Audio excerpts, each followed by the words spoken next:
favorite dream job, I've always wanted to be I literally worked my backside off, and I was going to events, I was networking. Hi guys, welcome back to my channel.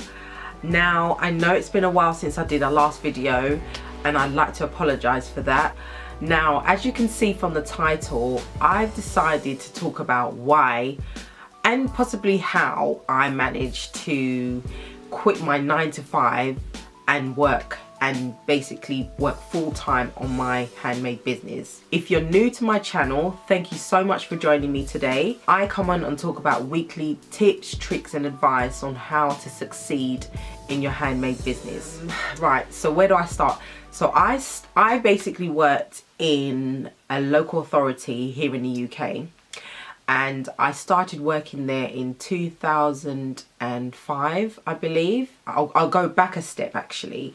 My all-time favorite dream job, I've always wanted to be a fashion buyer.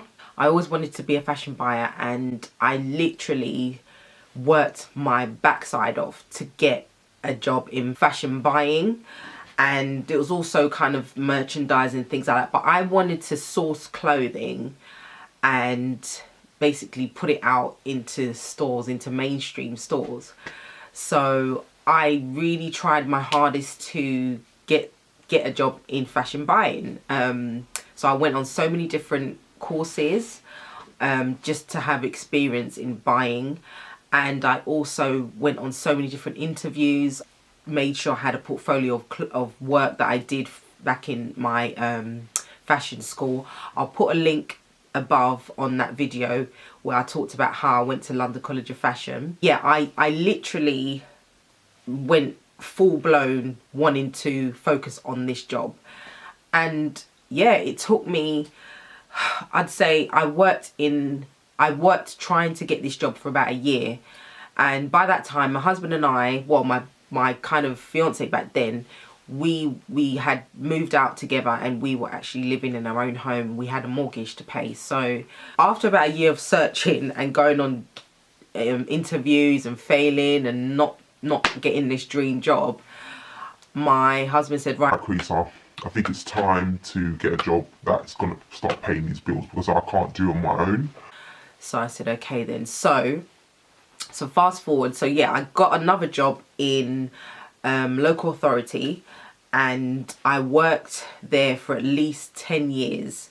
Now, yes, it's a long time, and not to say that I didn't enjoy it.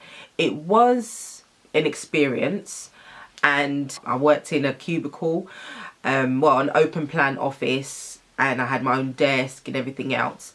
But the politics of working in an office is interesting.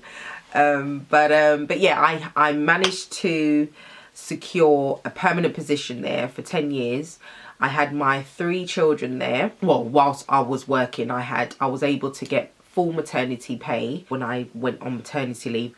But in the UK, we have maternity pay when you're off work for like 9 months, up to 9 months. So yeah, that was probably one of the benefits of staying at local authority. I was able to get paid whilst I was on maternity leave.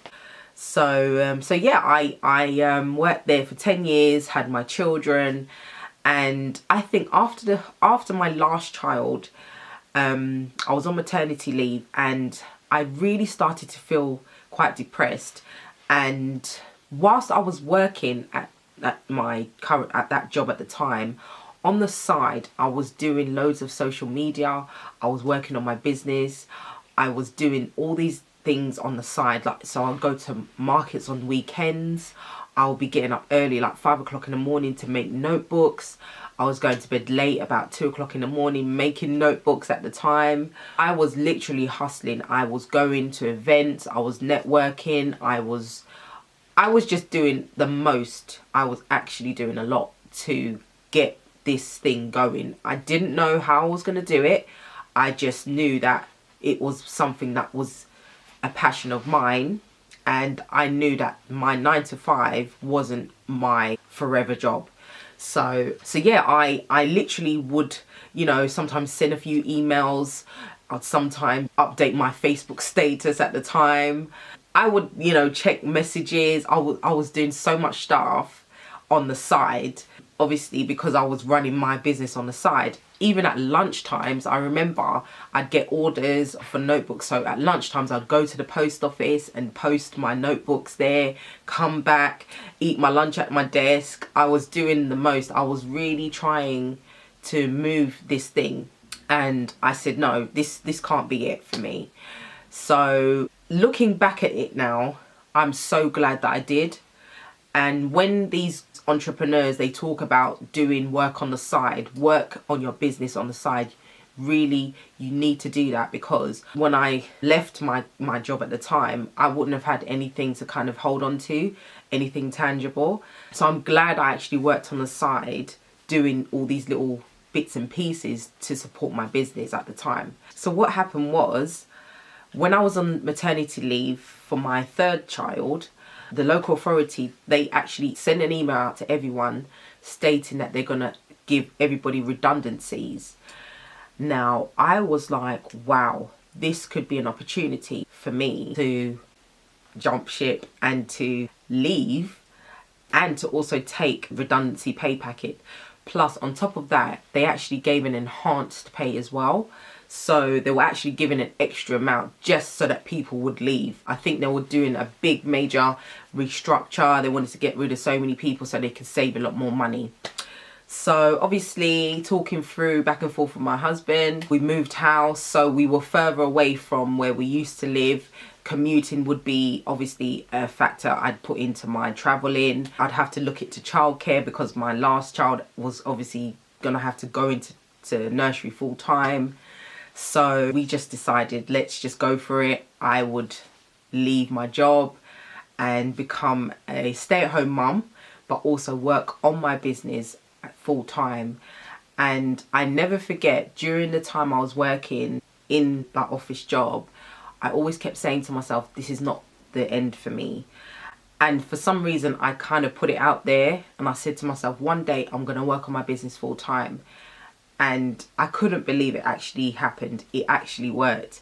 So in certain ways, I feel the law of attraction does work, because I was on top of the world. I was so happy when this actually happened, and it was just so fast. Like one minute I'm having my baby, I'm on maternity leave, and then redundancy. So I was really happy. Fast forward now, I've been working on my business full time. I've literally expanded the business. If you check my Instagram page, you'll see how I've obviously transitioned. And my previous videos, I've explained how I've gone from just notebooks, obviously, to other bits and pieces, as you can see. From starting from making notebooks at 4 o'clock in the morning and going to bed at 2 o'clock at night, to now working on a business that I created from scratch all those years ago. I really am quite proud the fact that I did do it. So if there's anybody out there that is kind of thinking whether they can do something, whether they can make small little changes throughout their day during, you know, the course of their day job, you can, you really can. You just have to have the right mindset, and you have to kind of put yourself in a position where you believe it's going to happen. So yeah, I sort of like encourage anyone out there that has any doubts that you can't do it. You really can if you put your mind to it. I hope you've enjoyed this video. Please like, comment and subscribe. Make sure you press the little notification bell so anytime I upload new videos, you'll see my videos. Thank you so much for watching, guys, and I'll see you in the next video. Thanks, guys. Bye.